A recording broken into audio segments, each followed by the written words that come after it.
Break के बाद आपका स्वागत है। खबर उन्नाव से, जहां भाजपा सांसद साक्षी महाराज ने हाल ही में कांग्रेस नेता राहुल गांधी और समाजवादी पार्टी के अध्यक्ष खटाखटा वाला अखिलेश पहले यादव कहाँ पर आया? गंभीर लोकसभा के आरोप चुनाव में तो लगाए हैं। उन्होंने खटाखट कहा कि खटाखट नेहरू परिवार बोल ने रही थी भैया देश जी, को बर्बाद खटाखट किया है और इसी खटाखट खटाखट बोल रही परिवार थी। के कारण अब देश का खटाखट विभाजन हुआ। खटाखट साक्षी खटाखट महाराज ने राहुल गांधी की टिप्पणियों को बचकानी हरकतें करार देते हुए कहा कि उनका नागरिकता को लेकर मामला सुप्रीम कोर्ट में चल रहा है। साक्षी महाराज ने राहुल गांधी पर आरोप लगाया कि वे विदेशों में जाकर भारत विरोधी गतिविधियों में लिप्त रहते हैं। उन्होंने कहा कि पूरा भारत उनकी निंदा करता है और यह भी जोड़ा कि राहुल गांधी की हरकतें देश की छवि को नुकसान पहुंचाती हैं। अखिलेश यादव पर साक्षी महाराज का पलटवार भी तीखा था। उन्होंने कहा कि अखिलेश यादव और उनके पिता का सोचने का तरीका जातिवाद पर आधारित है। साक्षी महाराज ने भाजपा की नीति सबका साथ सबका विकास का उल्लेख करते हुए कहा कि उनकी सरकार में सभी समुदाय का सम्मान न्याय मिल रहा है। उन्होंने कानून व्यवस्था के मुद्दे पर भी चर्चा की। उत्तर प्रदेश के मुख्यमंत्री योगी आदित्यनाथ की प्रशंसा करते हुए कहा कि भाजपा के शासन में कानून व्यवस्था में सुधार हुआ है। उन्होंने संकेत दिया कि जो लोग उपद्रव कर रहे हैं वो इसी व्यवस्था का विरोध कर रहे हैं। दिल्ली ने अपने को ठगा महसूस किया है। खटाखट खटाखट वाला पहले कहाँ आया? लोकसभा के चुनाव में तो खटाखट खटाखट बहन भी बोल रही थी, भैया भी बोल रहा था, अखिलेश भी खटाखट खटाखट बोल रहे थे। अब वो खटाखट खटाखट कहाँ चला गया समझ में नहीं आ रहा। अगर दिल्ली की बात करें 2 महीने के बाद चुनाव है, मगर केजरीवाल ने अपनी जगह अतिशी को मुख्यमंत्री बना दिया है। कहीं ना कहीं ये महिला वोट को बुझाने का काम तो नहीं किया है? तो 2 बार दिल्ली ने अपने को ठगा महसूस किया है। अब तीसरी बार में दिल्ली समझ चुकी है, वहाँ भारतीय जनता पार्टी की सरकार बनी। दिल्ली में साक्षी जी महाराज ने प्रधानमंत्री नरेंद्र मोदी से मुलाकात की थी। उन्नाव के लिए क्या लाए? मोदी जी को 56 इंच का सीना वाला कहते हैं, बहुत बड़ा दिल है। और मिलने के बाद तो मुझे पता चला जितना बड़ा मैं अनुमान लगा रहा था उससे भी कहीं बहुत बड़ा उनका दिल है।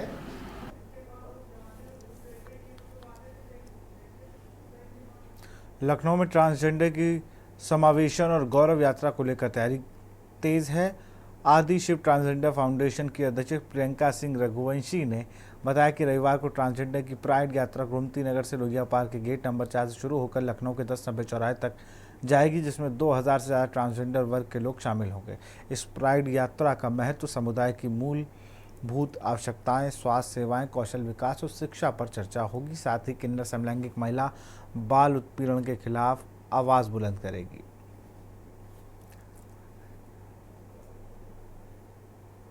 ट्रांसजेंडर प्राइड वॉक हम लोगों ने ये दूसरा सेगमेंट हम लोग करने जा रहे हैं। 29 सितंबर 2024 दिन रविवार को दोपहर 2:30 बजे से वॉक शुरू होगी, जो कि 10 नंबर चौराहे पे जाएगी। 4:30 बजे के बाद से मंच के मुख्य मंच बनेगा हमारा 10 नंबर पे, जहाँ पे अनेकों सांस्कृतिक और जागरूकता की गतिविधियां वहाँ पे करी जाएंगी। अतिथियों में प्रदेश के कई कैबिनेट मिनिस्टर्स, शासन और प्रशासनिक कई अधिकारी इस कार्यक्रम में शामिल होंगे। साथ ही साथ किन्नर महामंडलेश्वर भी इस कार्यक्रम में आ रहे हैं। लोगों के बीच में उन्होंने कई सारी सेलिब्रिटीज और उनके साथ में जो है कार्यक्रमों का भी प्लान आउट किया, जिसमें एलेक्स मेबलिना, सुशांत दिगवेकर, खुशी शेख और आपका Ekta Maheshwari, Kabir the rock mask band की प्रस्तुतियां भी इस कार्यक्रम में दिखाई जाएंगी। साथ ही साथ अलाइको फील्ड में ट्रांसजेंडर्स के लिए काम करने वाली संस्थाओं को, व्यक्तियों को इस कार्यक्रम में सम्मानित भी किया जाएगा। बांदा केंद्रीय पूजा महोत्सव समिति के पदाधिकारियों द्वारा आज जिलाधिकारी को ज्ञापन सौंपकर आगामी नव दुर्गा के त्यौहार को ध्यान में रखते हुए साफ सफाई व सुरक्षा व्यवस्था की मांग की गई। आपको बता दें कि आगामी 3 अक्टूबर से शारदीय नवरात्र की शुरुआत हो रही है।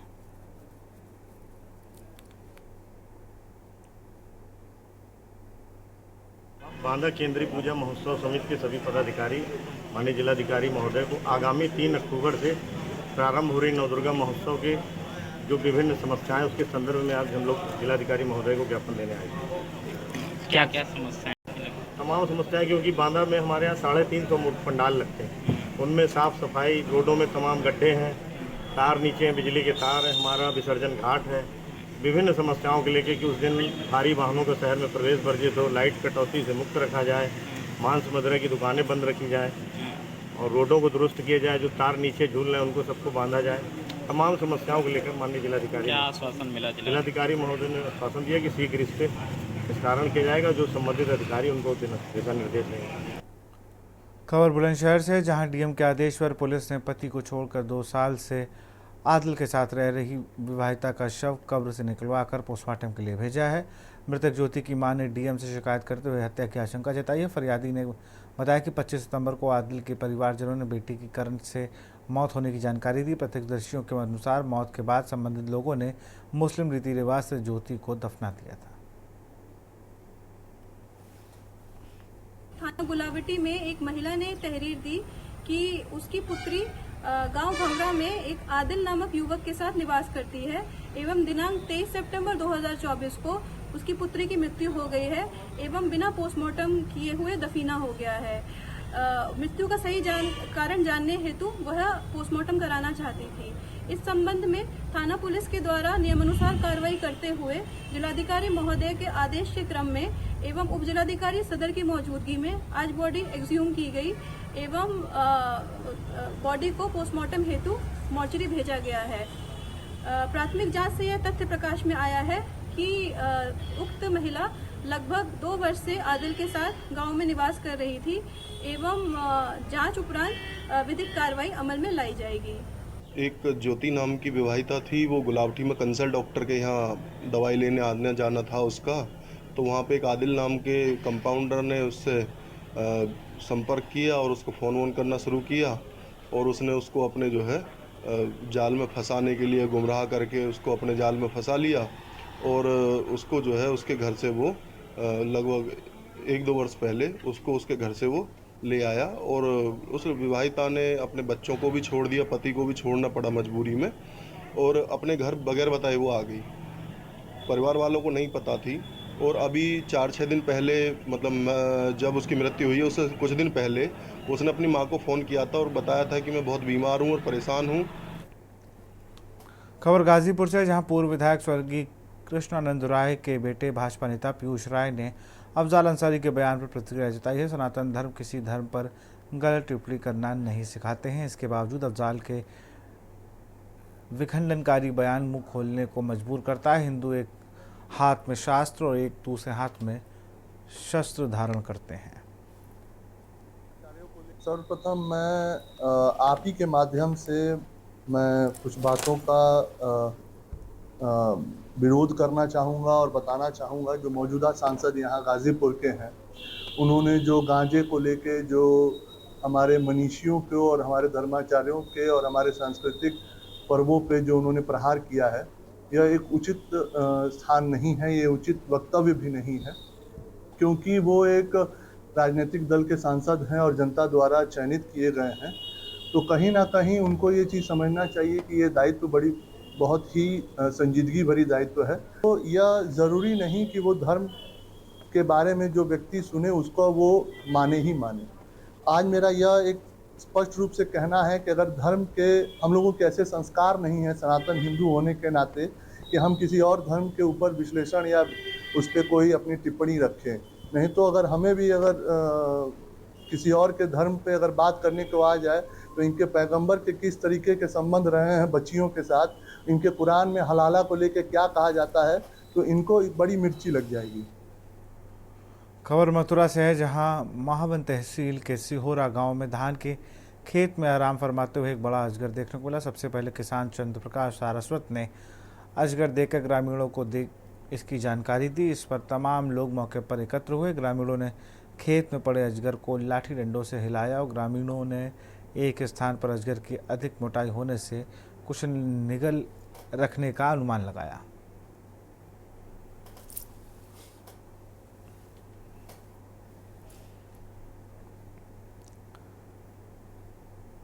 खबर कानपुर से, जहां छत्रपति शाहू जी महाराज विश्वविद्यालय ने आज अपना 39वां दीक्षांत समारोह मनाया। कार्यक्रम में उत्तर प्रदेश की राज्यपाल और कुलाधिपति आनंदीबेन पटेल ने दीक्षांत समारोह की अध्यक्षता की। समारोह में 86 युवाओं को पीएचडी और 1,18,737 छात्राओं को स्नातक व परास्नातक की उपाधियों से नवाजा गया।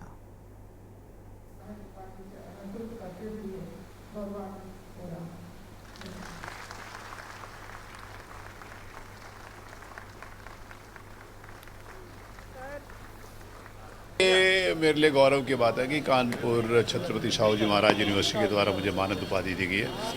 मैंने जीवन में कभी ये नहीं सोचा कि मैं जो कुछ कर रहा हूँ उसके बदले में कुछ मिलेगा। समाज का जब काम करना है तो इन सब बातों से ऊपर उठकर काम करना चाहिए। लेकिन आज जो सम्मान दिया है वो कानपुर की जनता को समर्पित है और कानपुर की जनता की वजह से मिला है, जिनकी सेवा मैं कर सका, जिन्होंने मेरे को अपने जीवन में स्थान दिया। तो ये मानद उपाधि मैं कानपुर के जनता को, अपनी कॉन्स्टिट्यूंसी की जनता को, कानपुर की जनता को समर्पित करता हूँ।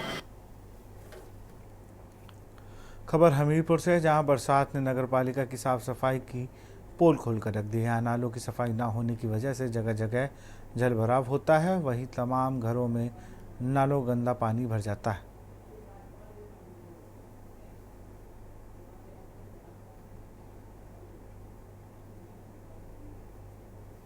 देखिए, हमारे जनपद की और ख़ास करके हमारे जो मुख्य मार्ग हैं वहाँ जल भराव की समस्या बहुत ही ज़्यादा विकट है और आम जनता को, बच्चों को विद्यालय जाने में और लोगों को अपने दफ्तर जाने में, गरीब आदमी को अपने व्यवसाय धंधे करने में बड़ी समस्या का सामना करना पड़ता है।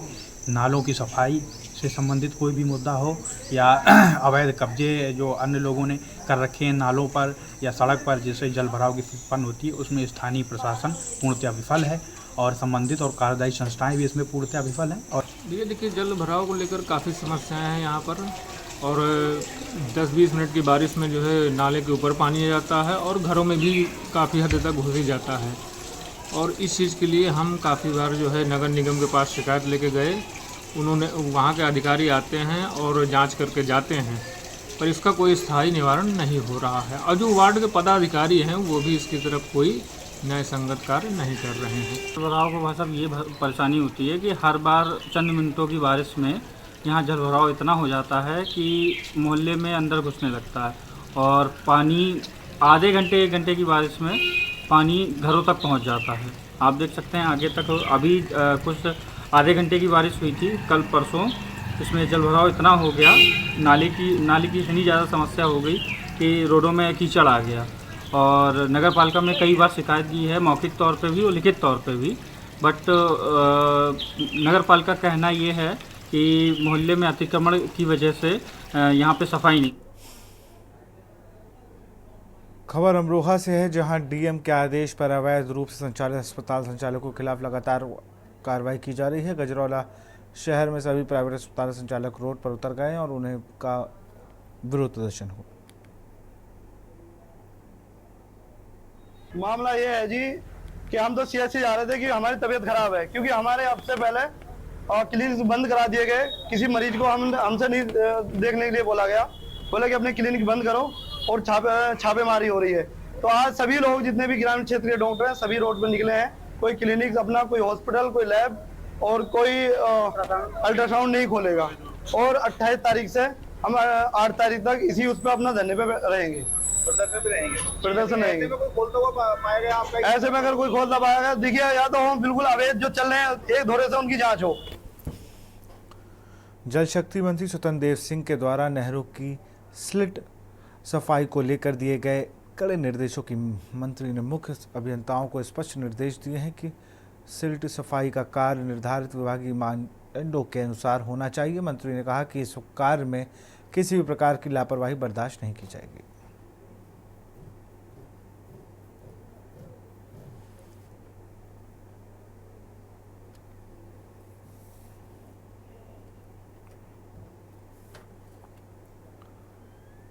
कानपुर गंगा बैराज चौराहे पर तैनात टीएसआई अब रुक करते हैं खबरों का। कानपुर में गंगा बैराज चौराहे पर तैनात टीएसआई ईश्वर सिंह पर गंभीर वसूली के आरोप लगे हैं। जानकारी के अनुसार ई रिक्शा चालकों से उगाही की सूचना मिलने पर बजरंग दल के कार्यकर्ता मौके पर पहुंचे, जहां उनकी टीएसआई के साथ तीखी झड़प हो गई। बजरंग दल के कानपुर महानगर प्रमुख कृष्णा तिवारी की और टीएसआई के बीच हुई इस झड़प ने मौके पर हंगामा खड़ा कर दिया।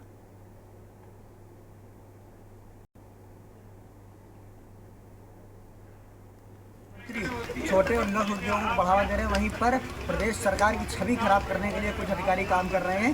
गंगा बैराज में तैनात ट्रैफिक का एक अधिकारी जो खुलेआम घूसखोरी कर रहा था, जानकारी मिलने पर जब मौके पर पहुंचा तो मौके पर जानकारी हुई कि आसपास के जितने ई रिक्शा और जो कॉमर्शियल वाहन जो अपना व्यापार करते हैं वो उनसे त्रस्त है। जब इसका विरोध किया तो उसने अनावश्यक शब्दों का प्रयोग किया। विरोध जब चालू हुआ तो मौके पर ट्रैफिक के जो डीसीपी और जो अन्य अधिकारी थे वहाँ पर आए, जांच कराई। जांच में मौके पर वो सही उस पर आरोप पाए गए हैं, उस पर कार्रवाई होने जा रही है। मैं आपके माध्यम से सुनिश्चित कर देना चाहता हूँ कि प्रदेश में किसी भी प्रकार से कोई भी मनमाने ढंग से कोई घूस नहीं ले पाएगा, और घूस लेता तो उसके लिए कहीं ना कहीं हम सब जान लगा देंगे और किसी भी प्रकार की घूसखोरी कहीं चलने नहीं देंगे, किसी के साथ कोई बदसलूकी हम होने नहीं देंगे। भारत और बांग्लादेश के बीच कानपुर के ग्रीन पार्क स्टेडियम में 2 मैचों की टेस्ट सीरीज का दूसरा मुकाबला खेला जा रहा है। इस मैच के पहले दिन में बारिश की वजह से सिर्फ 35 ओवरों का खेल ही संभव हो सका था। वहीं दूसरे दिन भी मौसम खराब रहने की वजह से पूरे दिन का खेल रद्द कर दिया गया। अब सभी प्लेयर्स और फैंस की नज़रें इस टेस्ट के मुकाबले के तीसरे दिन के खेल पर टिकी हुई हैं, जिसमें कानपुर के मौसम को देखते हुए 29 सितंबर को भी खेल होने की संभावनाएं काफ़ी कम दिखाई दे रही हैं। ऐसे में ये टेस्ट मुकाबला ड्रॉ पर ख़त्म हो सकता है। कानपुर में भारत और बांग्लादेश के बीच खेले जा रहे दूसरे टेस्ट मैच के तीसरे दिन के मौसम को लेकर बात की जाए तो वहां पर देर रात बारिश होने की संभावना की गई है और 29 सितंबर की सुबह का पहला सेशन धुलने की पूरी उम्मीद जताई जा रही है, जो सुबह 9:30 बजे शुरू होता है। वहीं एक्यूवेदर की रिपोर्ट के अनुसार दोपहर 12:30 पर मौसम खुलने की संभावना है, जिसमें बारिश होने के आसार 24% पर आ जाएंगे। हालांकि इसके बावजूद बादलों का जमावड़ा देखने को मिल सकता है। ऐसे में तीसरे दिन पहले सेशन का खेल होने की पूरी संभावनाएं जताई जा रही हैं, लेकिन इसके लिए ग्राउंड स्टाफ को कितनी जल्दी मैदान तैयार कर लेता है उस पर काफ़ी कुछ निर्भर करे, क्योंकि दूसरे दिन के खेल में लगभग 4 घंटे बारिश नहीं होने के बावजूद भी कवर्स को हटाया नहीं गया था।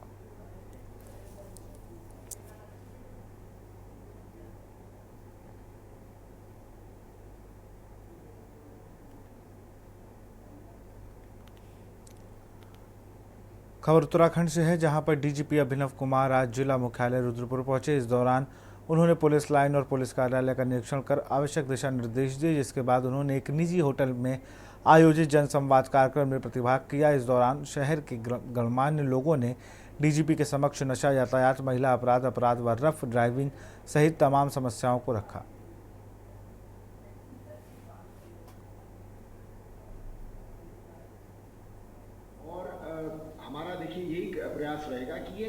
प्रदेश देवभूमि जो है ये पिछले 24 साल में जब से राज्य बना है, यहाँ पे बहुत अप्रत्याशित यहाँ समृद्धि आई है। यहाँ रोजगार बढ़ा है, यहाँ इंडस्ट्री आई है, टूरिज्म बढ़ा है, यहाँ तीर्थाटन बढ़ा है, और उसकी वजह से बाहर के अपराधियों को ये लगने लगा था कि प्रदेश में आसानी से आके हम क्राइम कर सकते हैं, और ये एक छवि बन रही थी कि हमारा प्रदेश सॉफ्ट टारगेट। तो ये जो गलत फहमी हमारे प्रदेश के बारे में बनी, ये हम सबके लिए चिंता का विषय। और माननीय मुख्यमंत्री जी श्री पुष्कर सिंह धामी जी, जो हमारे गृह मंत्री जी भी हैं, उन्होंने विशेष रूप से इस बात का संज्ञान लेते हुए पुलिस विभाग को बड़े स्पष्ट निर्देश दिए हैं कि किसी भी हालत में उत्तराखंड हमारी देवभूमि ना तो बाहर के अपराधियों के लिए शरण थली बननी चाहिए और ना उनके लिए किसी प्रकार की कर्म भूमि।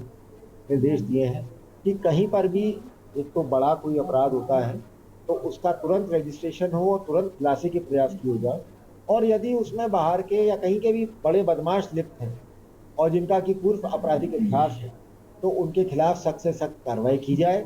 क्या या तो वो स्वर्ग सिधारेंगे या अस्पताल जाए, इसमें कहीं कोई कंफ्यूजन नहीं है। हम लोग सबसे सख्त जो कानून के दायरे में रहते हुए, ये भी नहीं कह रहा कि कानून का उल्लंघन करने की बात है, लेकिन कानून के दायरे में रहते हुए जो हम ऐसे अपराधियों के खिलाफ सख्त से सख्त कार्रवाई कर सकते हैं वो की जाए। राजभवन देहरादून में एनसीसी के माउंट आबी गामिन पर्वतारोहण अभियान के फ्लैग ने इस कार्यक्रम का आयोजन किया गया। राज्यपाल लेफ्टिनेंट जनरल गुरमीत सिंह के एनसीसी के माउंट आबी गामिन पर्वतारोहण अभियान का समापन किया गया। यह पर्वतारोहण अभियान 3 सितंबर से 28 सितंबर 2024 तक आयोजित किया गया था। अत्यंत सौभाग्य और गर्व की बात है कि आज जो एक एक्सपीडिशन टीम माउंट अभिगमन गई थी वो लौट के आई है और उन्होंने बहुत ही सुंदर तरीके से अपना माउंटेनिंग एक्सपीडिशन किया है। इसके अंदर में पूरे भारत के एनसीसी के कैडेट्स थे और 39 कैडेट्स थे, उसके अंदर में 12 उत्तराखंड के एनसीसी कैडेट्स भी थे। और जिस प्रकार से उन्होंने ये कार्य किया है वो हमारे सबके लिए एक बहुत गर्व की बात है। सबसे पहले मैं अपने सभी सर लोगों को, अपने सभी साहब लोगों को धन्यवाद करना चाहूँगा जिसने मुझे एक्सपीडिशन के लायक समझा। कहते हैं ना सर, असली मजा मंजिल का नहीं रास्तों का होता है। हमारे साथ भी कुछ ऐसा ही हुआ। मंजिल को छूते हुए और रास्ते हमारे पूरे बहुत डिफिकल्ट थे। Firstly, I would like to thank God for He has always been there with us. Right from Delhi, we moved to Mount Abu Ghamin and come back safely. And secondly, I would also like to thank for the NCC who had given us this opportunity to experience this Mount Abu Ghamin on different mountaineering and expedition things and all. आज रुड़की के विभिन्न हॉस्पिटलों में additional CMO Anil Verma व Roorkee CMS Sanjay Kansal द्वारा कई हॉस्पिटलों पर छापेमारी की गई। रुड़की स्वास्थ्य टीम से आज नगर में अस्पतालों में बड़ी कार्रवाई करते हुए 50,000 से 2 लाख रुपए तक का जुर्माना लगाया।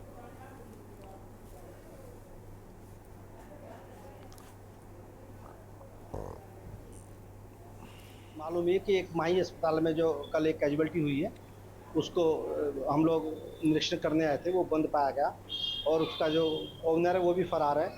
वहाँ निरीक्षण किया, उसके बावजूद फिर हमने ग्लोबल हॉस्पिटल को देखा, वहाँ पे कोई डॉक्टर नहीं मिला, उसको हमने बंद किया है। डायमंड हॉस्पिटल पे हम 2 लाख की जुर्माना लगाया और मेडविन पे जुर्माना लगाया। उसके बाद एक लैब थी वहाँ पे, एक दूसरी लैब है हमारे डॉक्टर जगदीश कुमार करके एक लैब है ईदगाह रोड पे, उस पर हमने जुर्माना लगाया और 4 हॉस्पिटलों में हमने जुर्माना लगाया। हम लोग ये कहना चाहते हैं कि जहाँ जो हॉस्पिटल में लोग आते हैं तो जहाँ डॉक्टर नहीं है वहाँ कृपया करके बाहर बोर्ड पे लगा दिया जाए कि ये डॉक्टर आज अवेलेबल रहेंगे नहीं रहेंगे। बाहर बड़े बड़े बोर्ड लगा कर डिग्रियाँ लगा कर लोग। उत्तराखंड के सरकारी अस्पतालों में इलाज कराने के लिए पहुंचने वाले मरीजों को करारा झटका लग सकता है। सरकारी हॉस्पिटल के डॉक्टरों ने अपनी लंबित मांगों के निस्तारण के लिए आंदोलन करने का ऐलान कराने के साथ ही ओपीडी सेवाओं को बाधित करने का भी मन बना लिया है।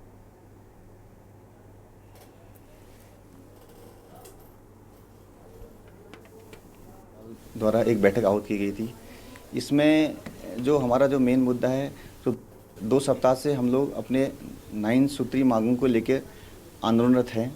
इसमें अभी तक हम लोग काली पट्टी बांध के विरोध कर रहे थे और सरकार की तरफ से अभी तक कोई भी ठोस कार्रवाई अभी तक नहीं की गई है।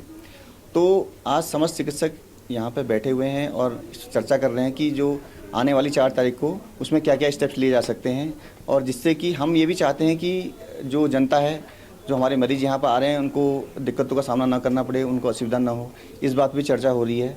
और हम ये भी चाह रहे हैं कि अगर हमारी मांगें पूरी नहीं होती हैं तो 4 तारीख से हम लोग कार्य बहिष्कार पर, ओपीडी कार्य बहिष्कार पर जाएंगे।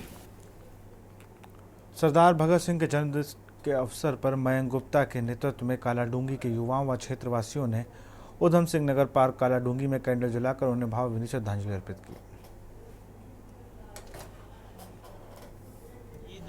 भगत सिंह का जो एक बलिदान था वो हमारे पूरे हिंदुस्तान के लिए एक बहुत ही यादगार लम्हा है, जो कि शायद हमारे कुछ युवा और कुछ लोग उनको भूलते जा रहे हैं। बस उसी के लिए आज हमने उधम सिंह पार्क कालाडूंगी में सभी युवा और क्षेत्रवासियों ने मिलकर उनको एक कैंडल द्वारा एक सम्मान दिया।